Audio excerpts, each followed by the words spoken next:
você que acompanha Entre Séries, no vídeo de hoje eu vou falar sobre os 60 anos de Star Trek.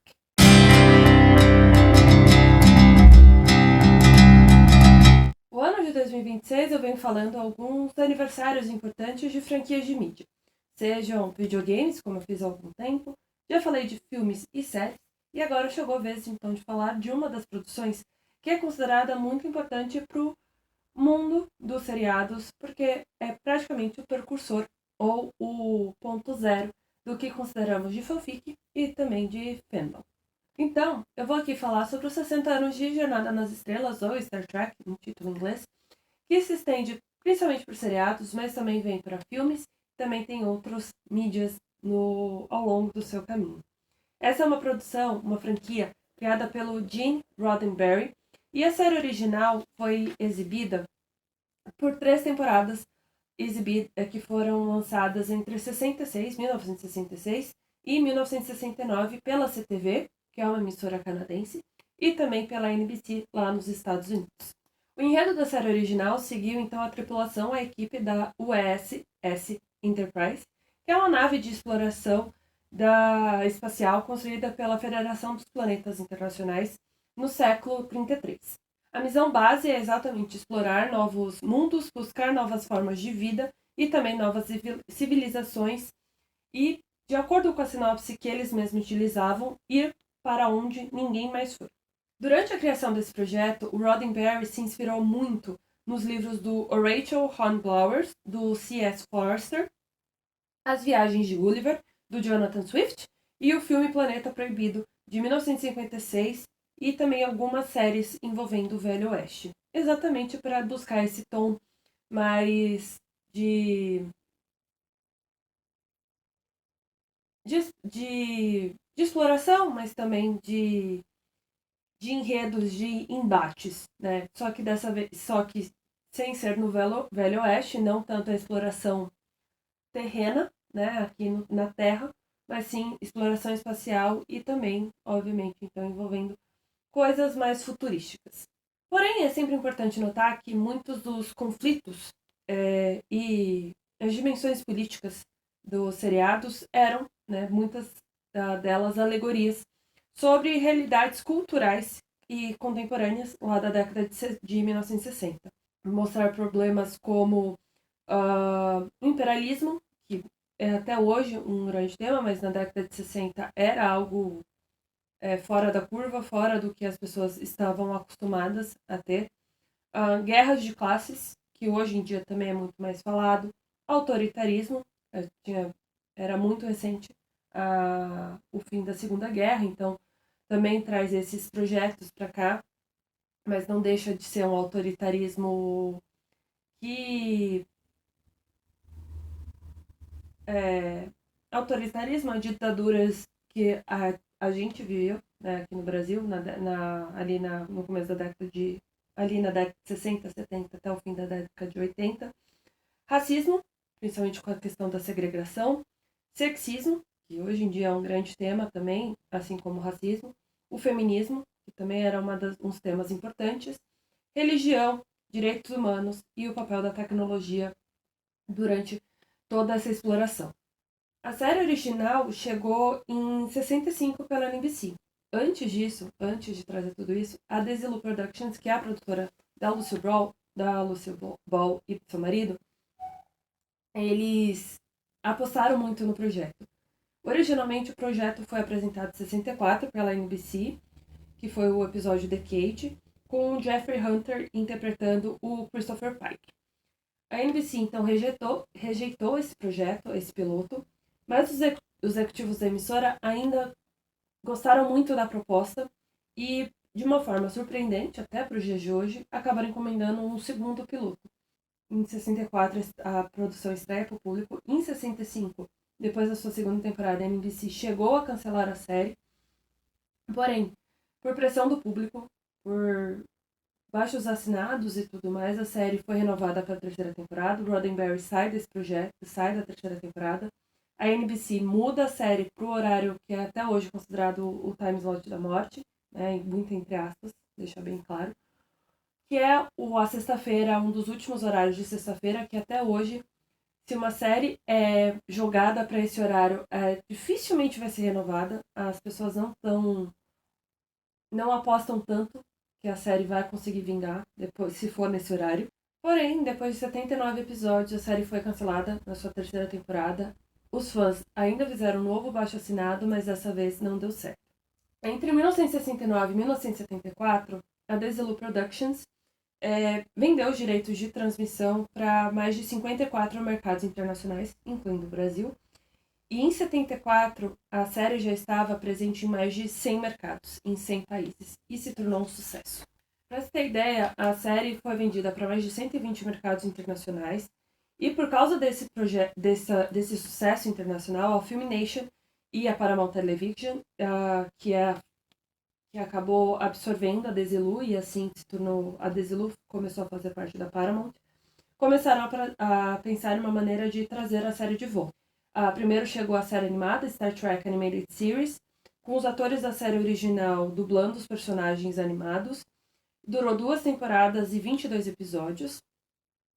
Com isso, né? Então, quem estava presente na série animada e na série original? William Shatner, Leonard Nimoy, DeForest Kelley, James Doohan, a Nichelle Nichols e o George Takei, entre outros nomes. Em 75, Roddenberry e a Paramount Pictures começaram a desenvolver o Star Trek Phase 2, que se transformou no primeiro filme da franquia, que foi lançado em dezembro de 1979. Mesmo com uma bilheteria abaixo do esperado, a Paramount começou a desenvolver a sequência, mas pediu que o Roddenberry então deixasse de vez o controle criativo da série. O segundo filme, que foi A Ira de Khan, chegou em 82, arrecadou menos que o primeiro, porém o filme teve um baixo custo de produção, então que ela eleva o valor da produção.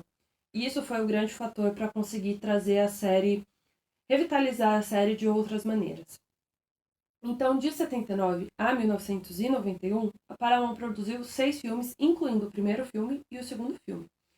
Então vem a Procura por Spock em 84, A Volta para Casa de 89, A Fronteira Final, que é de 89 também, e A Terra Desconhecida, que foi em 1991. Ainda lá em 83, durante esse desenvolvimento dos filmes, a Paramount finalmente descobriu que a série na Star Trek Jornada nas Estrelas poderia ser uma grande franquia de mídia, em diferentes mídias, né? Além de seriado e filmes, né? E cinema.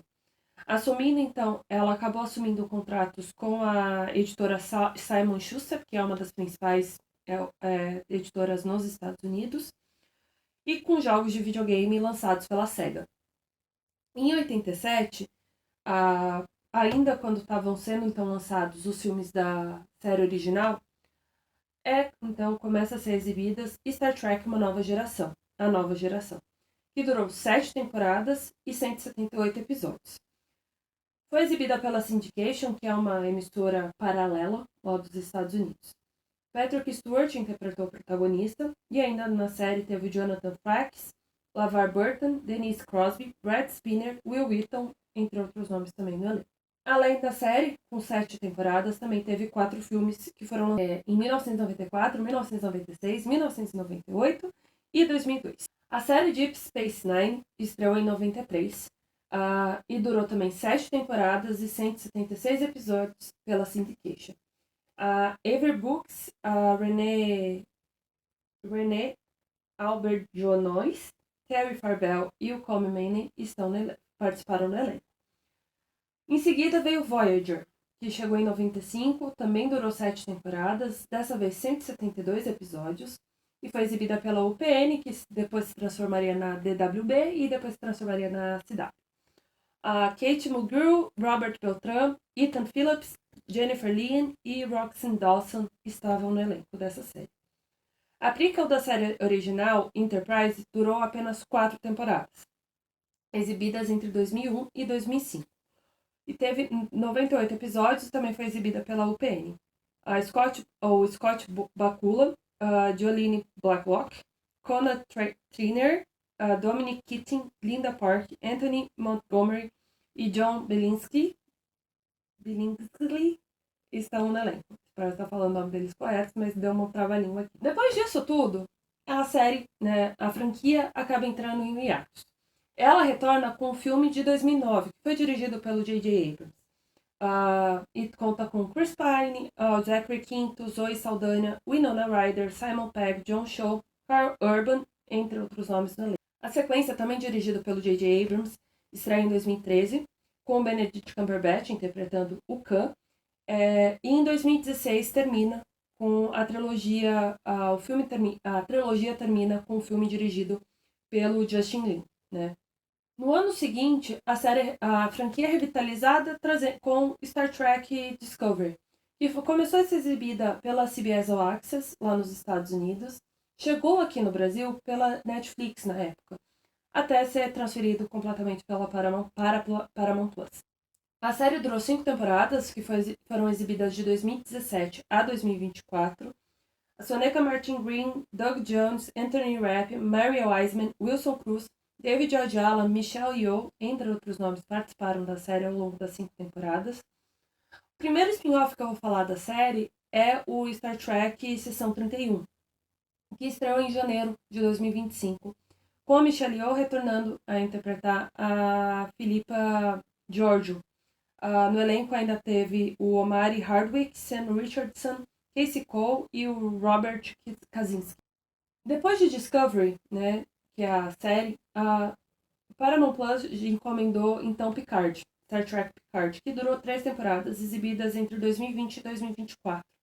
Stewart retorna como o Picard, e no elenco ainda tem a Isa Briones, Alison Pill, Michelle Hurd, Harry Treadway, Santiago Cabrera, Jerry Ryan participando da série do elenco novo, porém teve participações do elenco antigo também. O Takei, o Flax, entre outros nomes, também participaram dessa série. Outro spin-off de Discovery é o Star Trek Strange New Worlds, que está atualmente indo para a 4ª temporada, que estreia em julho, mas já está renovada para a 5ª e última temporada, que estreia em 2027. Essa série, então, explora os acontecimentos antes da série original também, ali mais ou menos naquilo que seria o Enterprise, mas foca principalmente nas histórias envolvendo o Capitão Pike, a número 1, e também o Spock. No elenco, né, o Anson Mount, Ethan Peck, Jess Bush, Christina Chong, Celia Rose Gooding, Babs Oluzamokun e a Rebecca Romijn. E mais recentemente, a série mais recente do universo Star Trek, da Jornada nas Estrelas, é o Starfleet Academy, ou Academia da Frota Estelar, que a primeira temporada estreou em janeiro deste ano, e a segunda temporada já foi gravada, estreia ano que vem, vai ser a última da série que o Paramount Plus já confirmou. No elenco, Holly Hunter, o Sandro Rosta, Caris Brooks, Bella Shepard, Odette Fair, Britt Merlin e a Gina Yarshir e o Paul Giamatti fazendo uma participações especiais. Mas as séries não param por aí. Também teve as séries animadas. Além da série original animada, né, ainda tivemos o Lower Decks, que é uma série animada adulta, com as dublagens da Tawny Nilsson, Jack Quaid, Dione Cordeiro, Dawn Lewis, Jerry O'Connell, Noel Wells, que durou 5 temporadas, exibidas entre 2020 e 2024. E teve Prodigy, que é a primeira série animada voltada para o público infantil do universo de Jornada nas Estrelas. Durou apenas 2 temporadas, exibidas pela Nickelodeon, totalizando 40 episódios. No elenco de dublagem do Prodigy estão Brad Gray, Ella Purnell, Jason Mantzoukas, Angus Emery, Jim Simpson, Kate McGrew, Robert Picardo, Will Wheaton, entre outros nomes também. Como eu falei ali no começo, né, Star Trek Jornada nas Estrelas foi fundamental para o que se entendeu, o que se entende como fandom hoje em dia, né, como o fan kingdom, né, o reino dos fãs, e também para fanfic.